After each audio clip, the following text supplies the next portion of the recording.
Bueno, muy buenas noches a todos.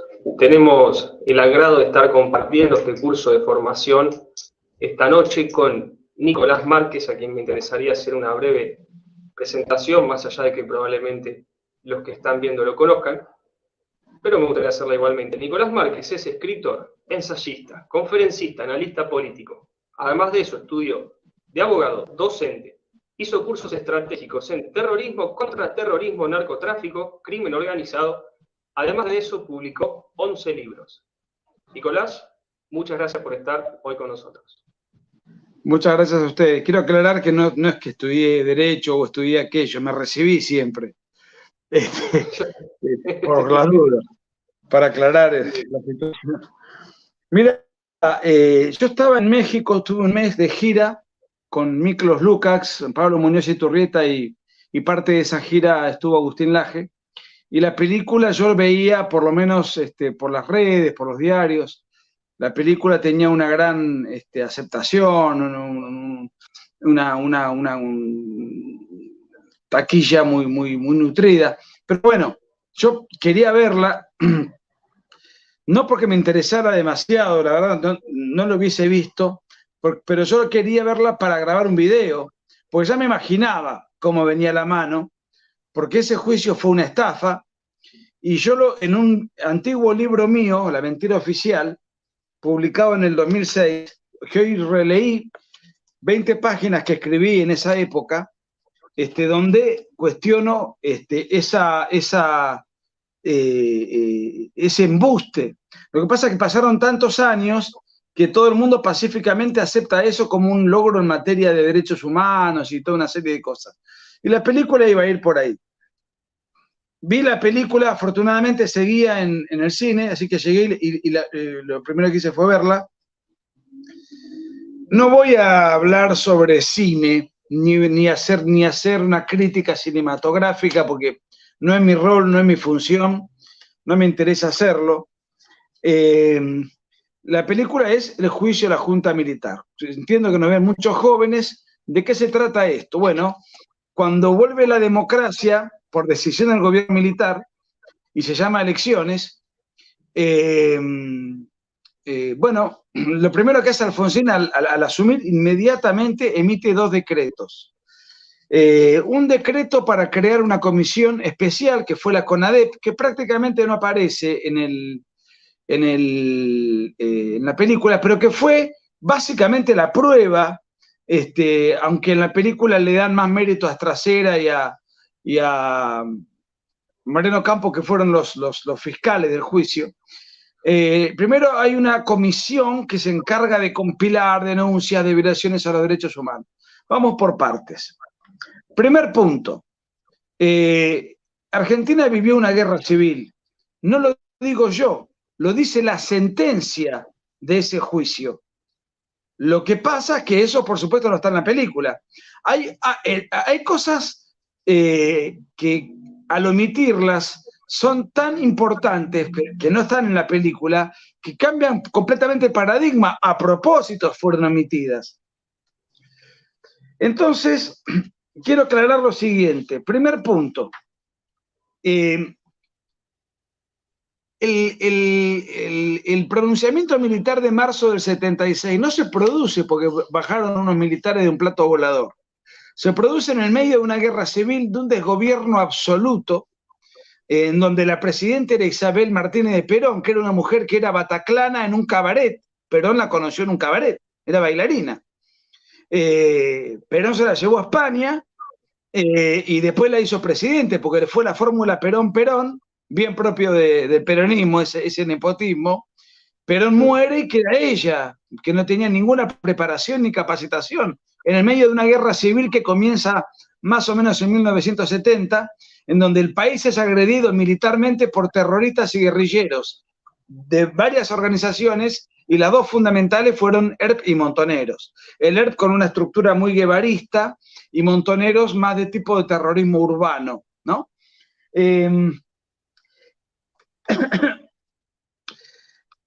Sí, a ver, hay principios jurídicos que han sido violados en ese juicio de una manera grosera y grotesca.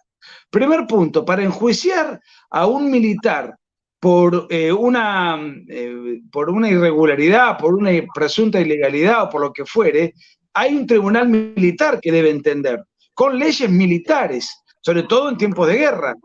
Y la justicia determinó que fue una guerra. Entonces, si hubiese que juzgar a la Junta Militar porque se le atribuyen responsabilidades en la guerra contra la subversión, contra la guerrilla y el terrorismo, quien debe intervenir es un tribunal militar con leyes militares y con leyes vigentes al momento de producidos los hechos. ¿Qué se hizo acá? Acá se sacó a los militares de las leyes que le competen, del tribunal que le competen, y fue juzgado por una justicia civil, con leyes civiles y con leyes que fueron producidas durante el gobierno de Alfonsín para ese juicio. O sea, leyes que se aplicaron retroactivamente. Ahora, esto no es solamente la única irregularidad. Las irregularidades fueron groseras y grotescas. Por ejemplo, Alfonsín ordena crear la CONADEP, que es una comisión especial, lo cual ya es inconstitucional porque la Constitución dice que no pueden ser juzgados, nadie puede ser juzgado, el artículo 18, por una comisión especial. El Tribunal de Jueces Civiles que lo juzga, a la cúpula militar y la cúpula de los diferentes gobiernos del proceso de reorganización nacional, también fueron nombrados por decreto. Pero vos fíjate lo que dicen los decretos de Alfonsín. Primero crea la CONADEP. La CONADEP recopila testimonios y qué sé yo. ¿Quién preside la CONADEP? La CONADEP la preside Ernesto Sábato, afiliado al Partido Comunista. Partido que en ejercicio del poder cometió 100 millones de muertes. Bien.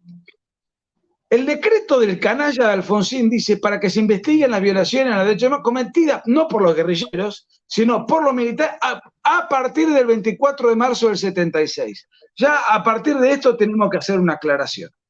Como el peronismo no podía dar con acierto golpe a la guerrilla, porque la guerrilla estaba inundaba de atentados a diarios, tenía el dominio sobre la provincia de Tucumán, tenía una estructura celular tremendamente bien organizada. Según la propia sentencia del juicio, que eso no aparece en la película, los guerrilleros en Argentina eran 25.000. De los cuales 10.000 al menos eran combatientes. O sea que Argentina tenía a la guerrilla y el terrorismo más poderoso del mundo en esa época. Entrenados en Cuba, con una notable preparación. Derribaron helicópteros, derribaron aviones. Yo eso lo tengo en mis libros, son hechos históricos de público conocimiento. Lo que pasa es que la propaganda no se ha encargado de ocultarlos. No cuenta esas cosas. Yo, quiero aclarar que también vi la película y me llama la atención lo mucho que falla la película, por supuesto a propósito, en contar cuál era la situación de Argentina que llevó al golpe militar. Es como que de golpe pareciera que un día los militares se levantaron de mala gana, con ganas de hacer un golpe y lo hicieron. No cuentan absolutamente nada. Ahí voy. Primero el peronismo la guerrilla empieza en la década del 70. ¿Qué hizo el gobierno militar de la época? Creó una Cámara Federal Penal para juzgar delitos de subversión, o sea, combatir a la guerrilla con la ley en la mano. O sea, el gobierno militar de la NUCE, y que duró 3 años este tribunal, y durante los 3 años en que funcionó, creó 8.927 causas, expedientes. Ahora, ¿por qué desaparece la legalidad para combatir a la guerrilla? Porque cuando viene la democracia, el malnacido de Cámpora, en complicidad con la partidocracia, indultan y amnistían a todos los guerrilleros y terroristas que estaban detenidos por este tribunal, que había publicidad, cada juicio era conforme a derecho, había delitos de subversión tipificados en el Código Penal y cada guerrillero tenía su abogado. Entonces, esa posibilidad la destruye el peronismo. Como la guerrilla siguió adelante, quiero aclarar, se deja sin efecto la Cámara Federal Penal, o sea, se destruye todo el aparato defensivo legal del Estado. Y de los 9 jueces, 8 tuvieron que escapar por amenazas de muerte al extranjero, y otro no pudo, que fue el juez Quiroga, que lo mataron por la espalda. Entonces, entre mayo del 73 y marzo del 76, donde la subversión y el terrorismo tuvo su epicentro, su eje, su máximo esplendor, por eso se cae el gobierno de Isabel y aparecen otra vez los militares. En esos 3 años, ningún guerrillero tuvo ni una sola sentencia. Entre otras cosas, porque ningún juez se iba a animar a jugar un guerrillero. Entonces, hay un momento de la película donde Moreno Campo, al fiscal adjunto de Estracera, Peter Lanzani es el actor, discute con un tío de él que es un coronel y le dice, ¿ustedes por qué no juzgaron a los guerrilleros con la ley? Y termina ahí, como que Peter Lanzani, como que Moreno Campo le increpa eso. Sí lo juzgaron con la ley. Los que destruyeron el aparato defensivo legal fueron los peronistas. Fue Cámpora y fue toda esa basura.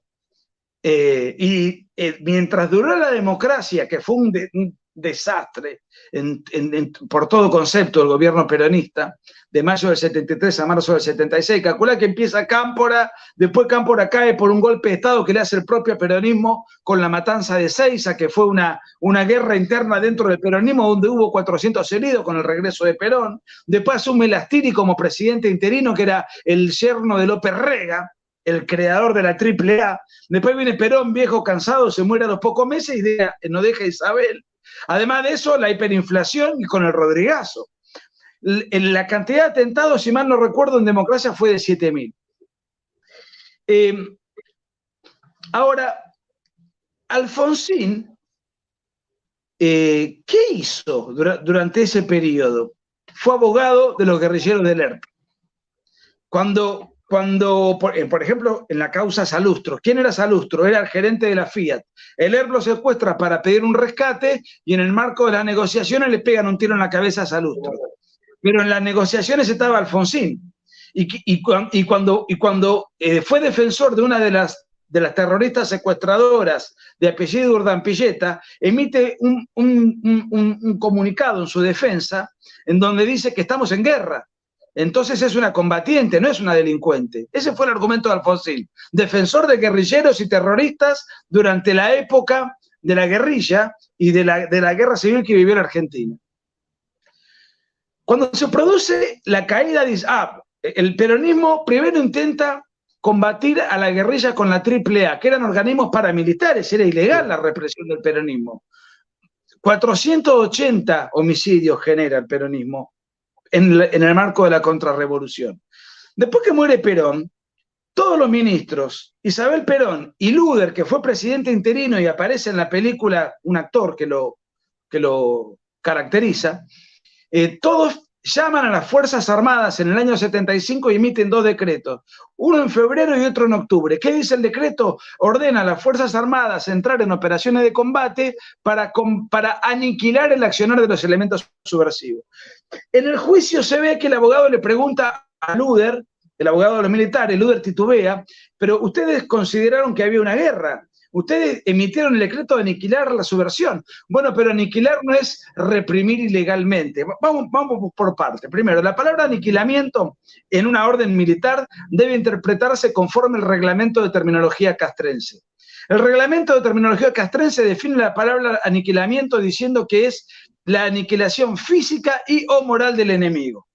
Primer punto. Segundo punto, a partir de la entrada en vigencia de esos decretos empezó el fenómeno de los desaparecidos. Por eso cuando se produce el pronunciamiento militar en marzo del 76, ya había en Argentina 500 muertos por la AAA y había 908 desaparecidos. Los desaparecidos fueron un modus operandi consistente en detener al guerrillero, arrancar la información a como dé lugar y después probablemente matarlo y no dar a conocer su paradero. Eso fue en pleno periodo de guerra civil, tal como lo dice la sentencia, que no se muestra en la película, y eso fue una creación del peronismo. Videla y la Junta Militar, cuando asumen el poder, no crean esa metodología, la heredan. Entonces Luder, cuando dice, nosotros no pretendíamos reprimir ilegalmente, bueno, entonces, ¿a qué militar pusieron preso por las 908 desapariciones durante el gobierno de él y de Isabel Perón? Dicho sea de paso, Isabel Perón no está presa, está en su casa, en España. Que fue la autora. ¿Y cuántos presos hay metieron ellos por la AAA? O sea, obviamente el peronismo reprimió ilegalmente a la subversión, desbarató todo el aparato defensivo del Estado con el inútil de Cámpora, y cuando Cámpora cae, se dan cuenta de que tenían a la guerrilla por todos lados y no tenían herramientas. Entonces, ante la falta de herramientas y los jueces que se fueron al extranjero exiliados o asesinados, empezaron a reprimir de una manera irregular. La guerra fue irregular. ¿Qué significa una guerra irregular? Su nombre lo indica, una guerra sin reglas. Por eso se llama irregular, las guerras de guerrillas. Ahora, ¿quién pone las reglas? Las reglas las pone el bando agresor. Si yo a vos te insulto, vos me devolvés el insulto. Yo estoy poniendo las reglas. Si yo te quiero pegar un palazo en la cabeza, vos tenés el derecho de defenderte y pegarme otro palazo, porque yo te estoy llevando a ese extremo. Bueno, la guerra irregular no tiene reglas, y si hubo reglas, las destruyó el peronismo durante ese lapso. Cuando viene el gobierno militar, no cambia el mecanismo, es el mismo mecanismo. El mecanismo lo planteó entonces el peronismo. Quiero aclarar lo siguiente, una cosa muy importante. El gobierno militar fue masivamente reclamado, tanto es así que la Unión Cívica Radical, el partido de Alfonsín, cogobernó con Videla aportando ministros, gobernadores, secretarios y 310 intendencias. 310, más de las que tiene ahora el radicalismo en este momento. Entonces, Alfonsín va a juzgar, porque el juicio lo hace Alfonsín. Fíjate lo que te digo, Alfonsín va a juzgar y a él no le corresponde, porque él es el presidente cuando asume. Va a juzgar a un gobierno que su propio partido apoyó y cogobernó. Ahora, ¿qué dicen los decretos de Alfonsín? Primero nombra una comisión dirigida por un comunista. Dicho sea de paso, Sábato almorzaba con Videla, busquen en Google las fotos, y hizo declaraciones de elogio permanente al gobierno militar. En el año 82 empieza a despegarse, un tránsfuga, y Alfonsín lo toma y lo convierte en héroe cívico. Arman la CONADEP totalmente parcializada, donde había madres de guerrilleros desaparecidos. Graciela Fernández Mejide, por ejemplo, su hijo era integrante de un cuadro montonero que había muerto en la guerra, había desaparecido. Entonces, un montón de irregularidades. Con ese bagaje, hay otro decreto en el cual Alfonsín dice, hay que juzgar a estos miembros de la Junta Militar, una cosa ilegal, porque tiene que haber una acusación fiscal. Yo no te puedo juzgar a vos por decreto de un presidente. Yo soy un presidente y digo, voy a que se juzgue a Román Bénica, con un agravante. El decreto decía que se juzgue a Román Bénica por... Estoy poniendo un ejemplo, si yo te quiero juzgar a vos, por los delitos que vos cometiste. O sea, yo ya en el decreto ilegal, no solamente estoy diciendo que hay que juzgar a fulano, sino que ya estoy sentenciando la condena, porque estoy afirmando que vos cometiste esos delitos. Entonces, te saco de los jueces naturales que te competen, te hago una causa por decreto, te condeno por decreto y nombro a los jueces y a los fiscales que te van a juzgar por decreto, con un agravante. Tanto el fiscal Estracera, que es el protagonista de la película, que es Darín, como todos los jueces del tribunal, todos fueron funcionarios del gobierno militar, funcionarios judiciales. Ninguno jamás de oficio elaboró un pedido a una causa de algún militar por alguna desaparición. Al contrario, Estracera era famoso por rechazar los habeas corpus de los detenidos. El caso más emblemático es el de Zepernik, el caso Zepernik emblemático. O sea, fue funcionarios de Videla que juraron por el Estatuto de Reorganización Nacional, que era un complemento de la Constitución en ese momento, juzgaron por el Estatuto de Videla, fueron obedientes funcionarios de Videla, y sin embargo Alfonsín los nombra por decreto para juzgar y condenar por decreto, con otras leyes, con leyes sacadas ex post facto, con leyes civiles, con un tribunal especial conformado por exfuncionarios del gobierno militar. Una banda de hipócritas. Una banda de hipócritas, y lo hace el radicalismo, que fue el que más apoyó el golpe y el que más funcionarios tuvo dentro del gobierno de Videla. Entonces, ya estoy haciendo un análisis mezclando lo político y lo jurídico, ¿no?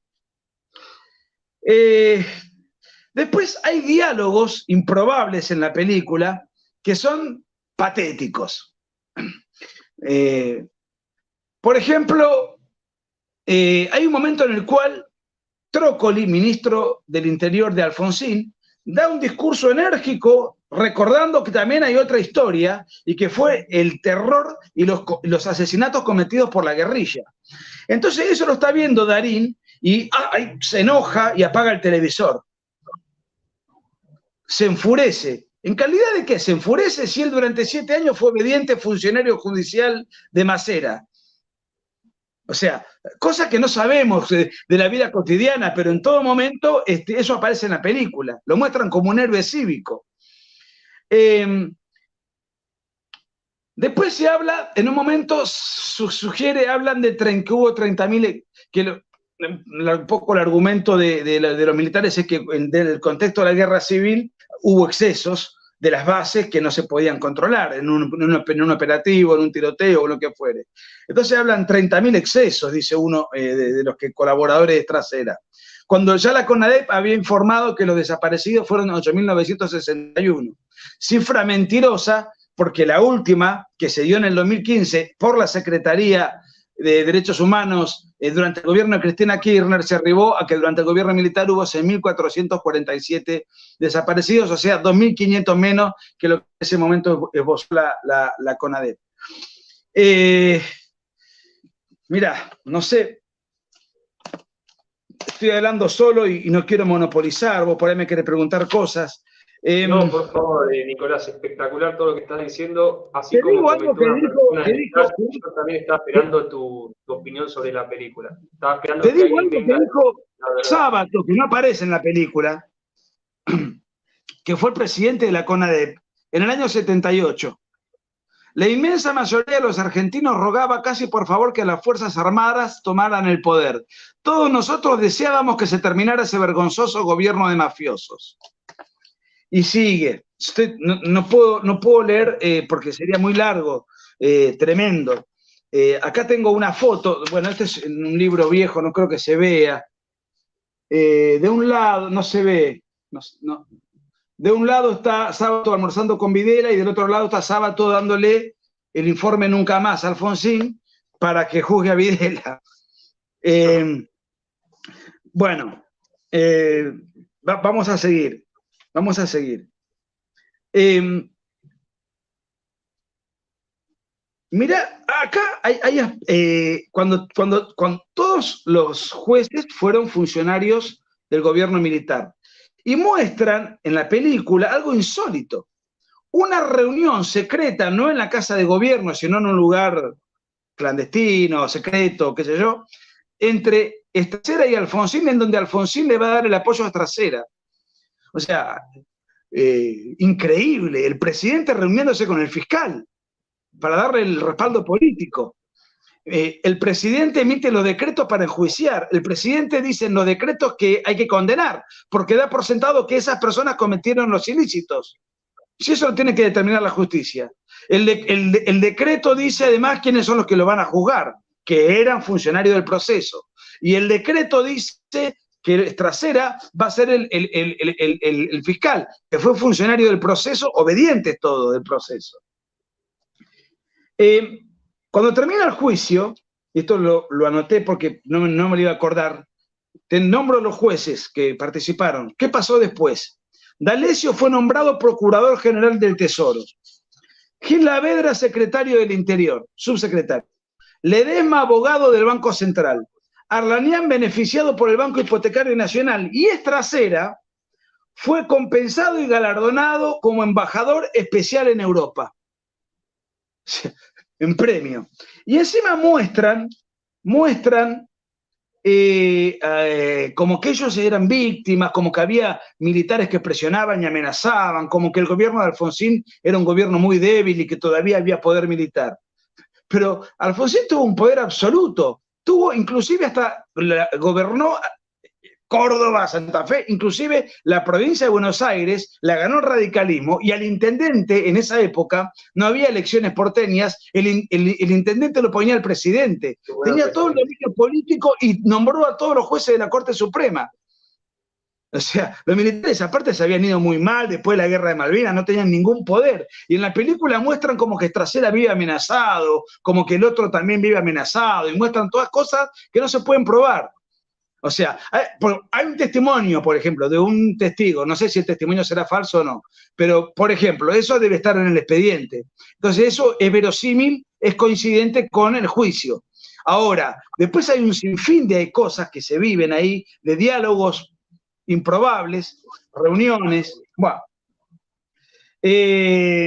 otro personaje que no nombran, que colaboró en el juicio de la Junta Militar, fue Aníbal Ibarra, que fue destituido por inútil y por ser considerado responsable, cuando fue intendente de Buenos Aires, de la matanza de Cromañón.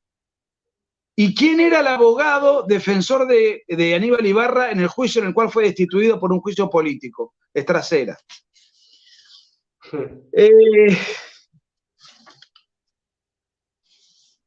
A ver. Nicolás, perdón que te Sí. interrumpa un segundo. Nos estamos acercando a la media hora. Quiero mantener la promesa con nuestros espectadores de que el curso va a durar alrededor de media hora. Si se extiende un Entonces, poquito más, déjame leerte esto nada más, que no está en la sentencia, que no está en la película, perdón, está en la sentencia. En la sentencia, con todas las irregularidades que te estoy nombrando, un juicio manifiestamente nulo desde el punto de vista jurídico. La sentencia confirma que hubo 25.000 integrantes, habla del terrorismo, etcétera, etcétera, etcétera, que quería tomar el poder.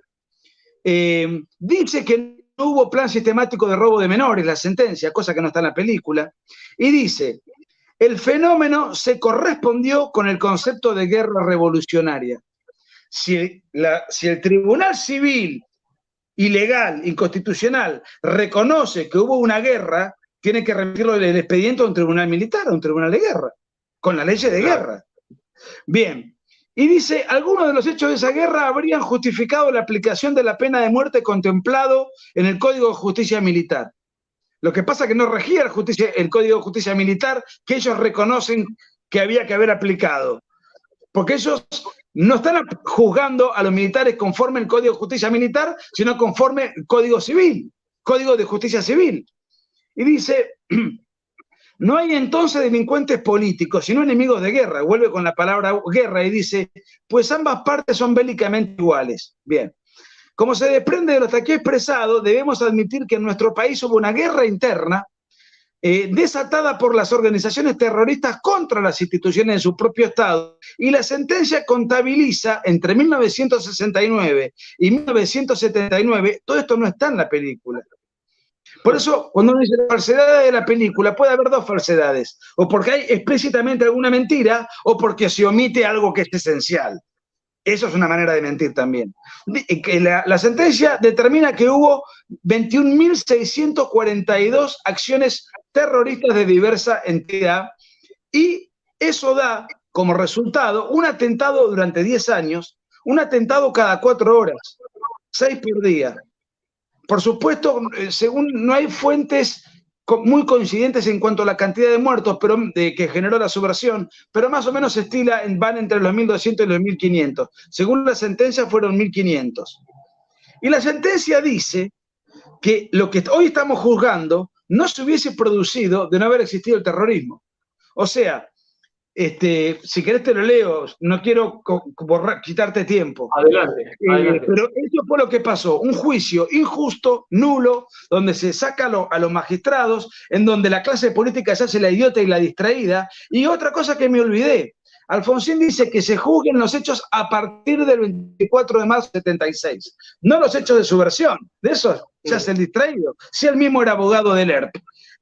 Ahora, todo lo que pasó antes, los 908 desaparecidos y los muertos por la AAA, Alfonsín no quiere enemistarse con el peronismo. Entonces le quita al peronismo toda responsabilidad política, que fue la que creó y diseñó el plan considerado ilegal para reprimir a la subversión, y todo lo carga sobre la Junta Militar. Entonces, fíjate, inclusive después el canalla de Néstor Kirchner pone como feriado el 24 de marzo. O sea, contemos la historia a partir de acá. No contemos lo que pasó antes, pongámosle fecha a esto para no mancillar el buen nombre y honor de la vergüenza que fue para el país el peronismo, el terrorismo, el camporismo, la subversión, etcétera. Después vino la respuesta la dio el peronismo y la continuó el gobierno de facto, apoyado por todos los partidos políticos, fundamentalmente por el partido de Alfonsín, que fue el que impuso el juicio, ilegalmente.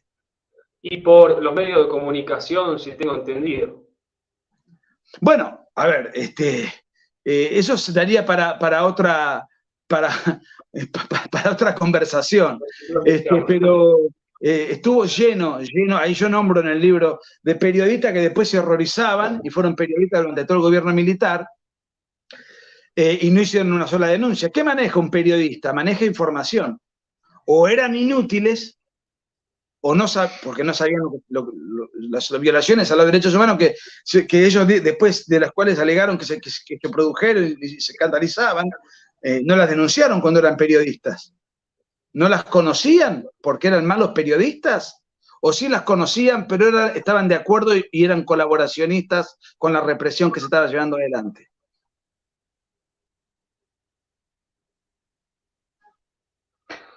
Claro, totalmente.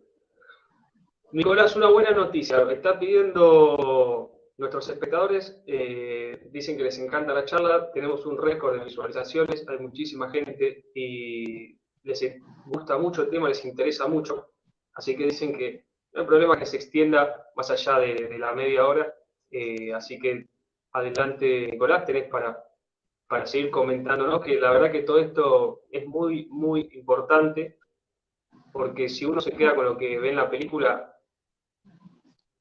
muy poco. Bueno, yo les agradezco. Hay un señor, estoy viendo los comentarios, gracias, que dice, la palabra terrorista está mal empleada. No está mal empleada. O sea, poner una bomba, y el terrorismo tiene la característica de la indiscriminación de la víctima. Si yo pongo una bomba en un banco y mueren 10 personas, eso es terrorismo. Y eso se aplicó en la Argentina. Y de hecho, ahora hubo recientemente un libro de Reato donde analiza un hecho puntual entre los 21.642, cuya autoría intelectual se le atribuye a Rodolfo Walsh, que era el jefe de Horacio Berbisky en el aparato de inteligencia de Montoneros. La autoría intelectual se le atribuyen a él, y los inútiles de Cambiemos lo homenajean y le hacen el subte, y además se festeja se celebra el Día del Periodista en honor a Rodolfo Walsh, que murió, desapareció, pero no desapareció porque era un periodista disidente, desapareció porque era el jefe de inteligencia de Montoneros. Ahora, uno puede estar en desacuerdo con la metodología, puede reprobar la desaparición, eso es otra discusión. Lo que quiero decir, no murió porque era un héroe, era un terrorista. Bajo su comando, bajo su cabeza y su información, pasaron los atentados terroristas de Montoneros más emblemáticos, entre ellos que mencioné, en el cual mueren 22 personas y 64 son mutiladas. Bueno, entonces sí está bien, y también empleada la palabra guerrilla, porque por ejemplo en Tucumán, donde fue el general Bussi a combatir por orden del gobierno peronista, a partir de diciembre del 73, para combatir a la guerrilla en Tucumán, donde los guerrilleros voltearon helicópteros, aviones. Tengo un libro solamente dedicado a la guerrilla en Tucumán, que se llama El Vietnam Argentino, prologado por Rosendo Fraga, que publiqué en el 2008. O sea, solamente dedicado a ese episodio puntual que fue tremendo, que duró 3 años. En el resto del país, por supuesto, se movilizaba con... A ver, Montonero llegó a tener... No es fácil especificar una cantidad de integrantes en organizaciones ilegales, pero Montonero llegó a tener entre 12 y 15.000 integrantes. Además, rotaban porque caían en guerra, reclutaban a otros, y en el mejor momento del ERP, en 1975, según el libro del ex guerrillero del ERP e historiador Pablo Pozzi, el ERP llegó a tener 7.200. Además, había otras organizaciones, la FAB, la FAL, OCPO, donde operaban criminalmente los hijos de Bonafini. Las hijas de Carlotto operaban en la organización homicida Montoneros. O sea, Inclusive cuando en un momento determinado aparece la madre de Plaza de Mayo en la película. Sí, sí, En la sí. sede, y después aparece, claro, no te dicen que apoyaban a Al Qaeda, que apoyaban a la FARC, que apoyaron a la ETA, que estafaron al Estado y que reivindicaron a la guerrilla del terrorismo y del ERP y de Montoneros. ¿Cómo? ¿No son organizaciones que dicen defender los derechos humanos? Pongan en Google ya mismo a la presidenta y abuela de Plaza de Mayo, más inteligente que Bonafini, y véanla abrazada con el genocida Fidel Castro. Tendrían que denunciar a Fidel Castro, si son organizaciones legítimamente y genuinamente defensoras de los derechos humanos. Ninguna duda cabe que son organizaciones de extrema izquierda al servicio del terrorismo internacional, por lo menos en calidad de propagandistas.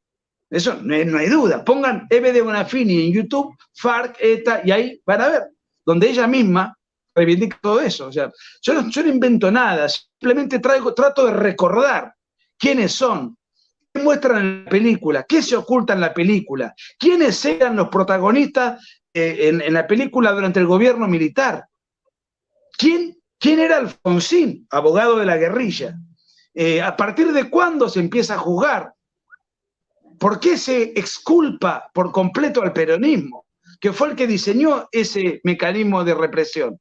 Además era AAA. Cuando aparece Luder ahí, no, bueno, pero nosotros no queríamos, no pretendíamos reprimir ilegalmente. Bueno, muy bien no le salió, y porque toda la represión que se hizo durante el gobierno peronista fue la misma que aplicó Videla. Salvo la AAA, que fue peor porque fue asistemática, fue una cosa mucho más desprolija. Pero bueno, digamos, al margen. Entonces, Bueno, digamos, es eso. 2 horas 20 de película me tuve que comer, anoté varias cosas, pero creo que muchas de las cosas ya las dije. Nicolás, me diste pie con esto que hablas de que sí, efectivamente eran terroristas, para pasar las imágenes que tenía preparadas acá para mostrar a nuestros, a los que comparten la noche hoy con nosotros, y dejar esto bien en claro, porque en la película te muestran ahí a las madres de los terroristas, o incluso los terroristas mismos, poniendo cara de pobrecitos, como si fuese gente que se fue a tomar un café. Quiero aclarar una cosa, Román. Yo, en mis libros, este es mi libro La Mentira Oficial, ahí nombraron mi último libro, que se llama La Guerra Civil Argentina, que creo que es mucho más completo, mejor logrado, pero analiza la sentencia, entre otras cosas. Yo no avalo la metodología peronista para combatir a la subversión que después continúa el gobierno militar, pero trato de poner todo en el contexto de sí señalar que el juicio es nulo, injusto, antijurídico, la impunidad a la guerrilla, la impunidad a la partidocracia, la impunidad al peronismo, y que los jueces juzgadores, el fiscal juzgador y el partido juzgador, porque en definitiva lo juzga Alfonsín por decreto ilegal, fue el principal partido que colaboró con Videla. Eso confirma la hipocresía tremebunda de todo ese circo montado, que hoy se reivindica como un acto de civismo heroico. Bueno, todas esas cosas no están en la película, eso no lo vas a ver en la película. Y por eso me parece bien el título, falsedad de la película, porque al quitarte todos esos elementos, la película es una falsificación histórica. Si es buena, si es mala, si es conmovedora, es otra historia, no soy crítico de cine. Desde el punto de vista histórico, tiene agujeros indisculpables. Bueno, y desde el punto de vista jurídico, histórico y jurídico. Decime si ves, voy a compartir acá mi pantalla, 3 imágenes que me interesa mucho que la gente conozca, porque son gente que no tiene su parque de la memoria, gente que no tiene calles a su nombre, que no tiene homenajes, gente a la que Macri no les va a tirar flores a la costanera como se hizo con los terroristas, y creo que gente a la que su memoria... No, al contrario, el padre de Macri hacía negocio con el gobierno de facto. Pero no solamente, o sea, a mí me enferma ver la hipocresía de muchos.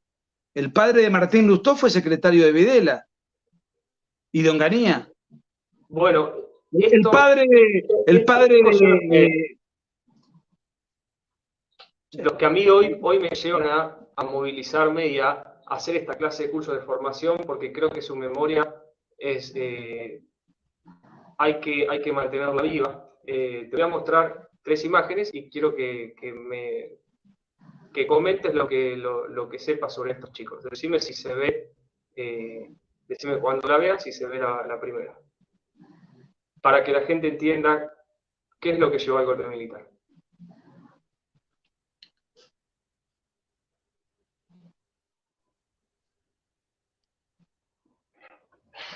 ¿La ves a la imagen, Nicolás? Sí. Bueno, creo que es una niña de apellido Cabrera, ¿no? Guillermina Cabrera Rojo, asesinada por Tenía una 2 bomba que años. Uturungos puso en su casa para matar a su padre en 1960. La gente que cree que los atentados terroristas empezaron por el golpe militar, no, el golpe militar fue en el 76 y la bomba que mató a Guillermina Cabrera Rojo cuando tenía 3 añitos, estaba durmiendo, ella dormía en la cuna sacando la manito agarrada a la mano de su padre que dormía con la cama al lado. Y Uturunco, para matar a su padre, que era militar, puso una bomba en su casa que explotó asesinándola a ella y dejando con graves secuelas a sus 2 hermanos que tenían escasos años más que ella. A todo esto, justo lo que comentabas, los asesinos de Guillermina Cabrera Rojo fueron liberados por Héctor Cámpora. Es decir, los Mirá, hubo agarraron. 25.000 combatientes guerrilleros según la sentencia del juicio falso, pero juicio paródico que se hizo, que eso no está en la película. De esos 25.000 guerrilleros, ¿por qué el Tribunal de Oficio no empezó a perseguir guerrilleros? ¿No? Pregunto, no sé. El fiscal es trasera, ¿por qué no, de los 25.000, por qué no metió preso uno? Hubo un solo momento en el cual Firmenich estuvo unos meses preso en Brasil, nada más. Ni siquiera los prisioneros, los guerrilleros que atentaron, porque finalmente los militares, a pesar de eso, lo salvaron a Alfonsín. Si Alfonsín padeció un atentado terrorista guerrillero que pretendieron tomar el poder del Estado en el famoso ataque al cuartel de la Tablada, por el cual hay militares procesados y todos los guerrilleros fueron con sus penas conmutadas. Estamos hablando de Alfonsín fue víctima del terrorismo. Y los militares lo salvaron de él en el final de su mandato. Mandato que no terminó por inútil, por haber sido un presidente vergonzoso, hiperinflacionario. El país no funcionaba, no había luz, no había gas, no había electricidad, no había petróleo. La hiperinflación más alta del mundo después de la Alemania de 1923. Ahora lo convierten en héroe. Se fue 6 meses antes, no pudo terminar. Los radicales son como los dientes de leche. Antes de los 6 años se caen solos. La última vez que los radicales terminaron un gobierno fue en 1928. Alvear. Dentro de 6 años se cumplen 100 años sin que los radicales hayan podido terminar un gobierno. Eso sí, se prendían a los gobiernos militares porque ahí ocupaban cuotas de poder que no podían ocupar en democracia. Claro. Porque cuando gobernaban no terminaban. Siguiente imagen, a ver si la puedo pasar. Esta niña. Bueno, sí. María Cristina Viola. Bueno, yo conozco a Fernanda Viola, su hermana, que también estuvo 2 meses en coma. O sea, un atentado terrorista del ERP que mata al capitán Viola, que es el que está ahí, a su hija, que es esa, la que está ahí, y a la otra niña, que tenía 3 años, María Fernanda, le pegan balas en la cabeza, vive y está 2 meses en coma, con secuelas irreparables. Esto fue en Tucumán, en el marco de la guerra de guerrillas que se libró en Tucumán, cuya reacción del gobierno peronista fue la creación del Operativo Independencia, nombrando a Bussi como interventor.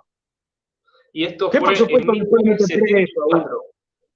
O sea, fue 2 años, esto fue en 1974. Fue 2 años antes del golpe militar.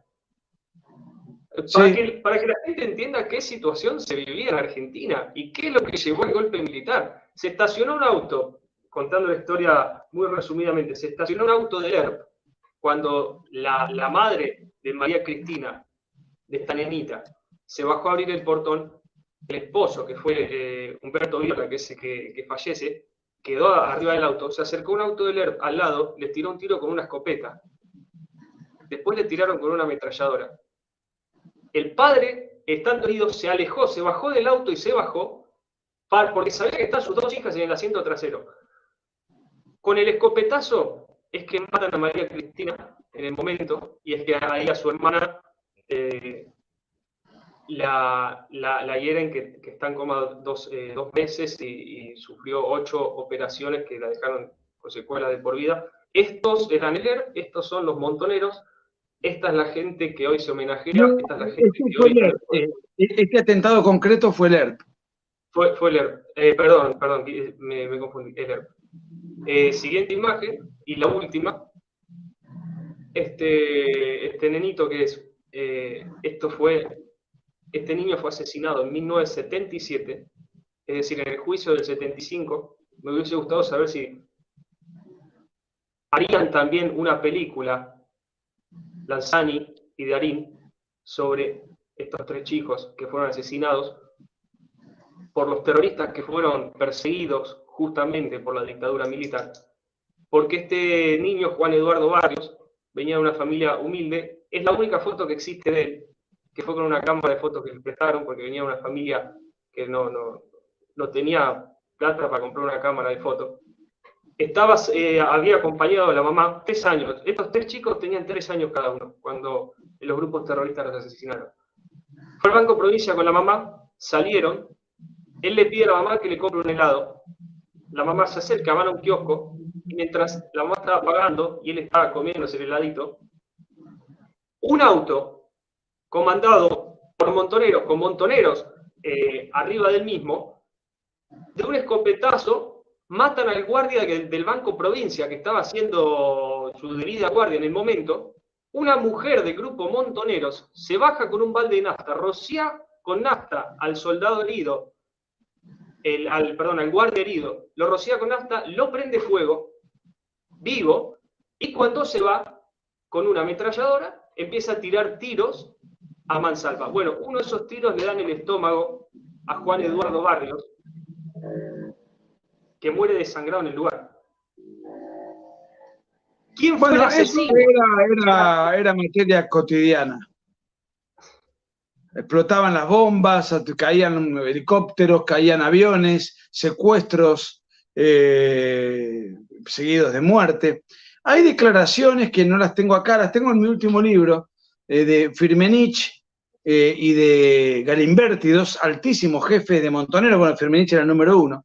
Galimberti dice, ¿cómo vamos a cuestionar nosotros la tortura si nosotros hacíamos lo mismo? Y hay una frase de Miguel Bonazo, no estoy justificando, estoy diciendo lo que dice Galimberti, una frase de Miguel Bonazo que dice, sin los montoneros los militares no hubiesen podido destruir a los montoneros, diciendo, si los militares no le sacaban información a los montoneros, la estructura montonera no se hubiese podido destruir. Y Galimberti dice, en una transcripción que sale, si la memoria no me falla, en página 12, el 17 de marzo del 91, dice, ¿habrá alguno que otro que no tenía nada que ver? Sí, las guerras civiles es tremendo el margen de error. Dice, ¿habrá alguno que otro que no tenía nada que ver? Pero todos los desaparecidos y muertos eran montoneros. Yo sé cómo vivir. A mí me enferma, dice Firmenich, que los traten como pobrecitos. Lo mismo dicen los verdaderos protagonistas de La Noche de los Lápices. Dicen, esta película es una estafa, es una falsedad. Lo tengo en el libro. El propio ex montonero, Martín Caparrós, dice, esta es la gran farsa construida. Hay algunos guerrilleros, ex guerrilleros, que se animan a contar y ellos mismos dicen, muchachos, esto no fue así. Pero bueno, nos estamos yendo de tema. Yo quería concentrarme en el juicio y particularmente en la película y dejar sentado que el juicio, desde el punto de vista jurídico, no tiene defensa, es indefendible. Bueno, por supuesto que esto, la película la ve un chico de 20 años y sale totalmente engañado. Es muy importante el trabajo que hiciste, Nicolás, y por eso la verdad que te estoy súper agradecido, estoy seguro que la gente que te está viendo también. Este video va a estar subido a nuestro canal de No Juventud. Si nos haces el honor de subirlo a tu canal, te vamos a estar muy agradecidos. Es importante que cualquier persona que haya visto esa película y que realmente tenga honestidad intelectual y quiera saber la verdad de lo que pasó, venga a este video y escuche esta charla, escuche todas las cosas que comentaste, Nicolás, porque esto nos acerca a la verdad. Bueno, ojalá que se haya sido una contribución y que genere en quienes nos están escuchando una duda. Yo no pretendo catequizar a nadie, pero de repente sembrarle la duda, ya eso es mucho. Bueno, pasados ya los 50 minutos, te agradezco, Nicolás, por haberte quedado de más de lo que habíamos pactado inicialmente. Me interesaría responder algunas preguntas del público que están haciendo acá. Déjame que lea y busque. Bueno, acá nos pregunta Sebastián, dice, Nicolás, excelente charla, ¿podrás explicar la falsedad del concepto de terrorismo de Estado impuesto por el subversivo Luis Duhalde?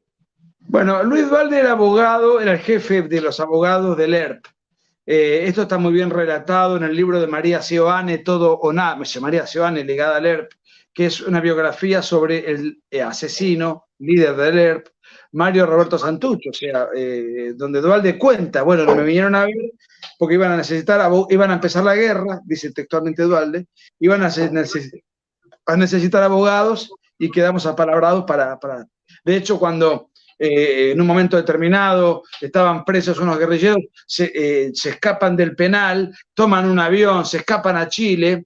Chile estaba Salvador Allende, un dictador siniestro, no los devuelve, no los extradita a la Argentina, los manda a Cuba los guerrilleros, Santucho, Guerrerán Merlo, algunos más.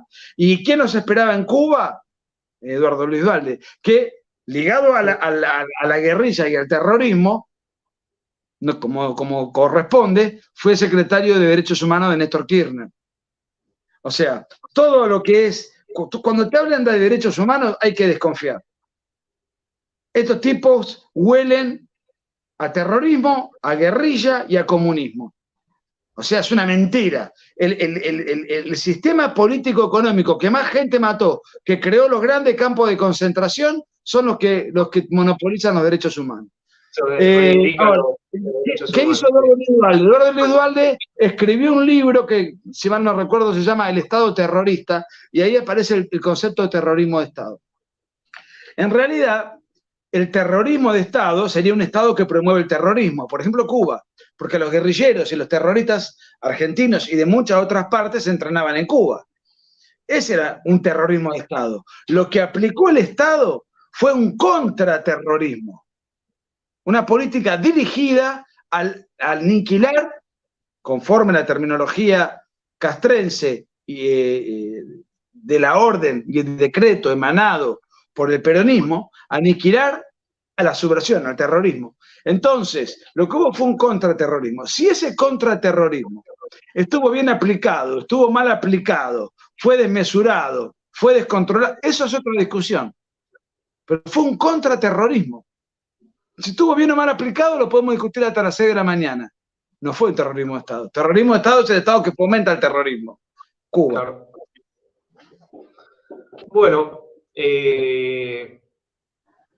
respondemos a alguna pregunta más. Alguien que, bueno, Laureano Martínez nos dice, soy docente y voy a utilizar este video de entrevista para dar clase a mis alumnos. Muchas gracias a vos, gracias a vos, Laureano.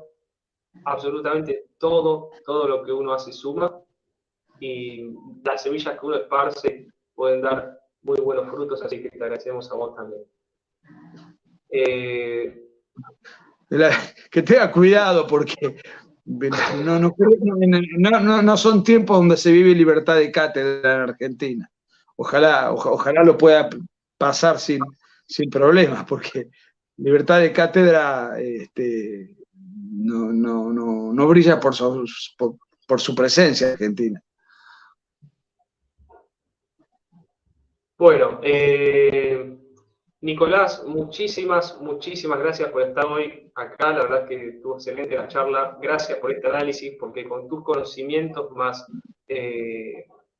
haberte, tu mayor logro para mí fue haberte aguantado esa película, porque yo la vi y la tuve que ir adelantando, no me la aguanté, me pareció, tampoco soy crítico de cine, pero me pareció aburrida, lenta y encima mentirosa, y eso es lo que menos me gustaba. Así que la verdad que Mira, muchas gracias por este análisis.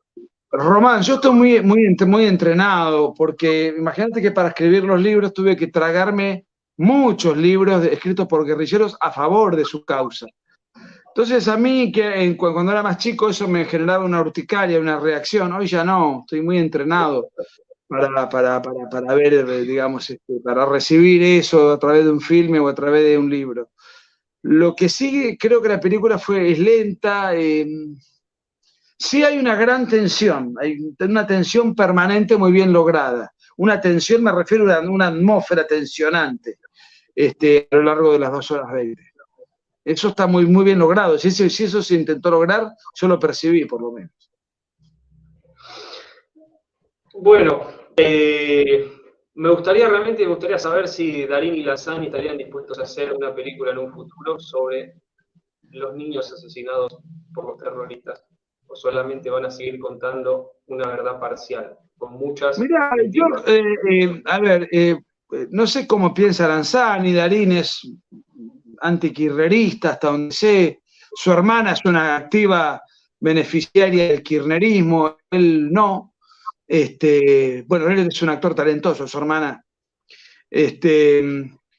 Pero a ver, alguien no politizado, que además no sabe derecho, no tiene por qué saberlo, Darín, algo tan impuesto como algo tan positivo, y bueno, le ofrecen un papel, él es actor, y bueno, se suma, no culpo a nadie en términos cinematográficos. Bien. Bueno, Nicolás, acercándonos a la hora, y sin haber más preguntas acá en el chat, quería despedirme. Me gustaría decir unas pequeñas palabritas y después el micrófono es todo tuyo. Me gustaría que el invitado sea el que cierre. Hay una frase que, bueno, la dijo una persona con la que no coincido muchísimas cosas, pero me parece clave, que dice: aunque nos tome muchísimos años, aunque estemos solos, la verdad hay que decirla, porque es lo único que nos va a salir. ¿Quién lo dijo eso? Con el perdón de muchos amigos que me están mirando, la dijo Winston Churchill. Bueno, mira, Santo Tomás de Aquino decía que las verdades son verdades sin importar quién las diga ni de dónde provengan. O sea, si Bonafini dice algo que es cierto, yo no tengo problema en aceptar que está diciendo algo cierto. De manera tal que digo Bonafini por nombrar a una energúmena que se la pasa diciendo brutalidades, ¿no? Así que bueno, yo me quedo con una frase de un papa que yo no me acuerdo nunca, creo que fue León XIII. Decía: la primera ley de la historia es no mentir y la segunda no temer decir la verdad, que es complementaria con la tuya. Me gusta mucho esa frase. Bueno, Nicolás, gracias. Te dejamos libre y esperamos tenerte pronto de vuelta. Cuando quieran. Yo la semana que viene, de paso, si no ve algún chileno, voy a estar recorriendo muchas ciudades de Chile presentando este libro, que en Argentina se está vendiendo muy bien, pero en Chile ya es un furor. Me lo presentó José Antonio Cast cuando estaba yo en México, y es la dictadura comunista de Salvador Allende, porque en Chile mienten igual o peor que acá. Por eso, después de 50 años de mentiras, las nuevas generaciones de chilenos terminan votando por el Partido Comunista, que lleva como candidato a un infradotado mental como Boric, un hombre que ha dicho que porque tiene problemas psicológicos no se pudo recibir de abogado. Lo dice él. Bueno, ahí está, Chile viviendo tiempos muy difíciles, ¿no? Tremendamente difíciles. Así que voy a estar en un Chile convulsionado. Estuve hace 3 meses donde había un notable nerviosismo con motivo y ocasión de que todavía no se había gestado el plebiscito. Afortunadamente, dentro de las múltiples triunfos que tiene la izquierda, desde Canadá hasta la Argentina, en los últimos años, el único retroceso, el único trompazo electoral lo padeció el plebiscito en Chile, cosa que me puso muy contento, con una derrota aplastante, ¿no? A expensas del gobierno, que quería imponer una constitución escrita por un grupo de energúmenos, de imbéciles, una constitución que si mal no recuerdo, hasta tenía lenguaje inclusivo. Imagínate el nivel de imbecilidad, ¿no? Por suerte la chilenidad, país que yo siempre me recibe con tanto cariño, afortunadamente reaccionó y dijo, no, hasta acá llegamos. Bueno, en el link en la descripción del video de YouTube vamos a poner los links para la gente que quiera comprar. Hay chilenos que están saludando, sí. Muchas gracias. Así que bueno, nos vemos la semana que viene, una maratón. Bueno, Nicolás, te mando un abrazo grande y bueno, de nuevo, muchísimas gracias por esta charla. No, gracias a ustedes por invitarme. Saludos. Ojalá que se haya servido para hacer un poco de quilombo, ¿no? Para remover un poco el avispero y que más de uno, por lo menos dude. Sembrar la duda para mí ya es un triunfo. Así es, así es. Chao. Hasta luego, Nicolás. Buenas noches. Gracias a todos los que nos acompañaron.